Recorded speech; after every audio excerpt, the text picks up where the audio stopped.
Nvidia GeForce RTX 5090 departs from RTX 3090 Ti and RTX 4090 flagship tradition, drops VRAM ECC for pro workloads. Since the Ampere generation, Nvidia has supplanted its flagship Titan card with the 90 series offerings targeted at professionals who also game. The Nvidia GeForce RTX 5090's GB202 GPU brings with it substantial hardware improvements over the RTX 4090's AD102 and the RTX 3090 Ti's GA102 GPUs. While both the RTX 3090 Ti and the RTX 4090 offered the option to toggle the VRAM ECC state in the driver, this option is curiously missing with the RTX 5090. ECC, which stands for Error Correction Code, is a technique that enables memory to self-correct. Memory errors occur if there are bit flips during data transmission or when errors creep into the data as memory cells offload and replenish their charge.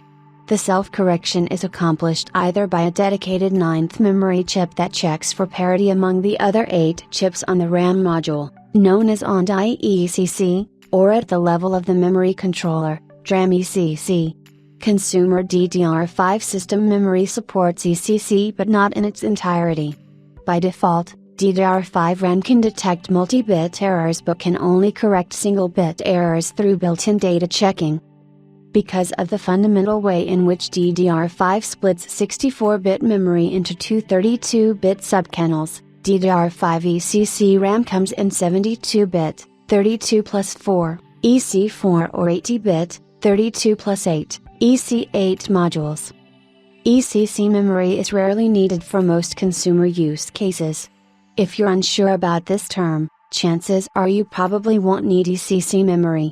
Nevertheless, ECC memory is paramount in mission-critical and machine learning applications where data integrity has to be maintained along the whole chain. Google realized this the hard way back in 1999 when skimping on use of ECC memory drastically affected performance of its search engine due to memory corruption. All GPUs featuring GDDR5 and GDDR6/6X VRAM have a way of detecting memory errors called Error Detection Code, EDC.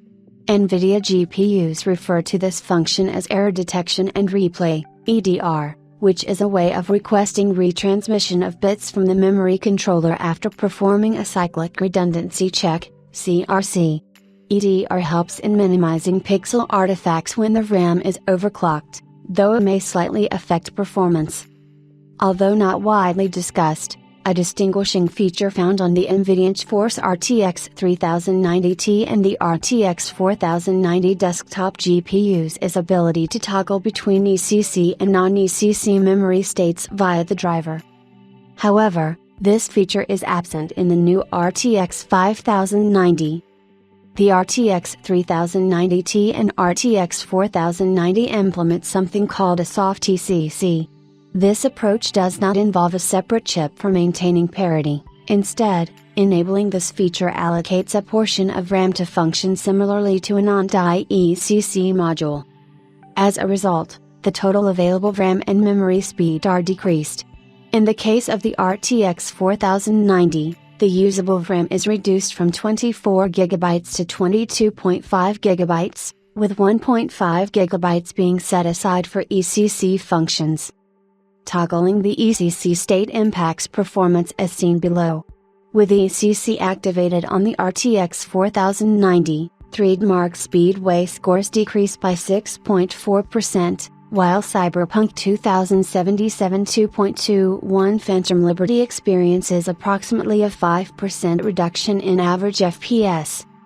The degree of performance impact will vary depending on the workload.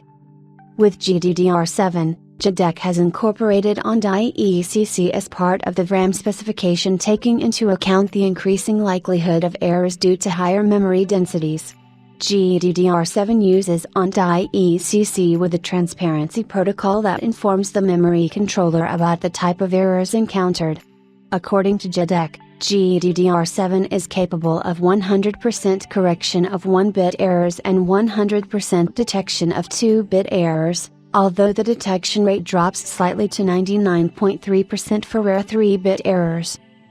Additionally, the official spec also includes command address parity with command blocking, kappa-block, to further improve the reliability of the command address bus. However, it is not clear whether Blackwell's memory controller uses this on-die ECC capability by default. The RTX 5090's 512-bit GDDR7 memory is rated for a 1.792 TB per second bandwidth at a fast 28 Gbps clock, which can potentially cause transmission errors. Besides, Nvidia is pitching the RTX 5090 for AI workflows, which can benefit from ECC while training large datasets. Despite this, Nvidia's architecture white paper only mentions support for Enhanced Cyclic Redundancy Check, CRC, for reliability, availability, and serviceability, RAS, which is not the same as ECC. While it would be safe to expect that Nvidia would enable GDDR7's on-die ECC functionality for the rumored Blackwell workstation GPUs, it remains to be seen if the ECC state toggle would come to the consumer RTX 5090 via future driver or BIOS update.